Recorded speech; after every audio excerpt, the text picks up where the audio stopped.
Hello everyone, new patch means new meta overview, new decks that I will show you that I think are top of the meta right now. I'll, as always, provide the codes in the description below, but let's get right to it. Here, I'm going to show you 5 decks and I'm going to round up with a bunny special, and I'm going to do this, I'm going to alternate between an old deck and then a new deck. So we're going to start out with an old deck that I think is top of the meta right now, where we have Miracle Rogue. I think Miracle Rogue in the top Legend meta is still a very powerful deck, and this is one of the deck lists that you can play. I think I've elaborated on this often enough, so I'm not going to go into detail on how to play Miracle Rogue, but that directly leads us to our first new deck, which is, I think, a really good meta deck, which is Evolve Shaman. And Evolve Shaman, this build, I think, was popularized by Otsuna, who played it in the French tournament and did really well with it. And the synergy between the backstage bouncer and cheap totems are something that I already mentioned in my initial review. It's really nice that with Tour Guide and with the Carving Chisel you can get totems on the board and immediately put 2 4-mana 4/5s on the board somewhat early. Creating a bunch of totems, reducing Thing from Below, and then of course infusing cards like Convincing Disguise, just making it possible for you to have some really good evolves during the course of the game. So Evolve Shaman is a new interesting deck that you're going to try out. Does especially well against more passive decks like Druid, or decks that rely on singular minions. It doesn't do super well, of course, against control decks. That is mostly control piece right now. Alright, so the next deck we have, after we've had Miracle Rogue and Evolve Shaman new deck, I'm going to go back to one old deck, which is Unholy Death Knight. Unholy Death Knight is currently experiencing a surge in popularity again. I'll put the deck list below. You have a lot of 1-drops here. POSIX still being played in the current list. There might be some improvements to be had, but being able to grab the board has now become a lot more viable again. Now that a little bit of the Paladin has gone down and you don't get crushed by Anachronos into Insane Burst somewhat later, as well as Spell Demon Hunter, which was like an okay matchup, but not really good. So the popularity of Unholy Death Knight has gone up. Your basic mulligan keeps are like still the really strong 1-drops, you know. You have Battlefield Necromancer, still like one of the highest mulligan win rate cards in this deck. And so you keep this, you keep your like good 1-drops together with it. Armstealer, for example. So you basic 1-drops. If you know that you're playing against something else that wants to go on board, Plague Strike is really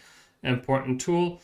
And Hawksider Rancher can be good if you know that you play against a deck that is likely to make this minion stick. And next up, so we've had some old decks. Again, I'm going to just show one more new deck, or what I consider to be a new deck, and this is like kind of a bunny special.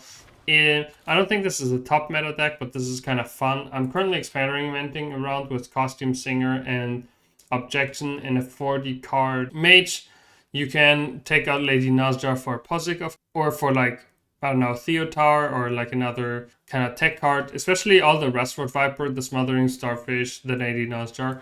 Those are slots that can be like changed for POSIX, Theotar, Sire Denathrius, you know, just other cards that are powerful. All of these are somewhat tech cards, and you're supposed to adjust them a little bit to what you're playing against meta-wise. And then now I'm going to go back to an old deck again. Relic Demon Hunter. This is a little bit of a newer build that some people have been playing for ever since the Steno nerf, basically the first Steno nerf where Predation got made a little bit worse. But now you play a lot more minion heavy with Maltronics and POSIX, and try to leverage the discounts you get on your important minions with cards like Maltronics. That's your basically idea. You have Relic Demon Hunter, still a strong deck. Of course, your mulligan is the Relic Vault as well as the Relics, and if you play against an aggressive deck, you can also keep Taste of Chaos. And Illidari Studies can also be a fine keep somehow, because it can give you a card draw, but I wouldn't keep any of the other cards in this deck. Alright, so we've had Relic Demon Hunter, we've had Evolve Shaman, we've had a little bit of a 40 Mage Unholy, and last but not least, I think we have the deck that's been kind of high in the win rate overall. We have Enrage Warrior. That's a good mid-rangey deck, where you have now Crazed Wretch as a replacement for Grom, and in terms of like being able to burst your opponent a little bit more quickly. Being able to enrage it is just as important as being able to enrage Grom, so you basically have to plan for that anyway, but this is like kind of the cheaper version. This is a version that people play. A lot of buffed cards in here, some synergy. Of course, your most important cards being the imbued eggs.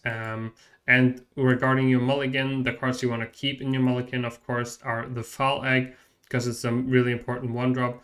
Thori, you want to keep it early because you want to be reviving it a bunch of times. And against decks where like the Anima Extractor doesn't get one-shot, this is also very, very good because it lets you like grab early tempo and has really good synergy with treasure cards and other cards like this. So those are like your basic mulligan cards. Of course, the axe can be a fine keep depending on the matchup, of course. And the location can be very good, especially if you already have a Foul Egg, but I wouldn't keep the location with any of the supporting cards. One deck that I think power level wise doesn't really belong in here, but it happens to have a really good matchup against every deck that I've showed so far that's in the top of the meta, like Evolved Shaman, Unholy DK, Miracle Rogue, and Enrage Warrior. Against all of these, except for Relic Demon Hunter, Control Priest has a very, very nice matchup.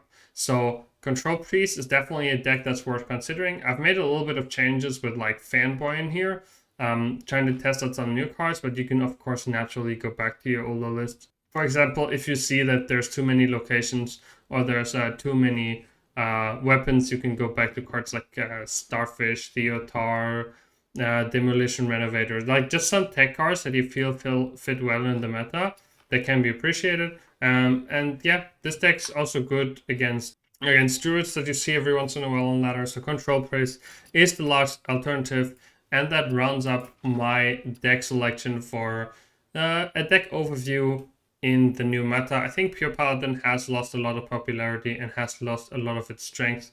So hope you guys are going to have some fun with those decks, and I hope there's a deck type for each one of you in here. Let me know if you would like a deck guide on any of these decks in particular. I've already put out a Miracle Rogue guide in the past and a Mage guide as well. But if there's any of the other decks that you particularly would like a guide on, let me know in the comments below, and I will try to get on it as the video coming out early next week. All right.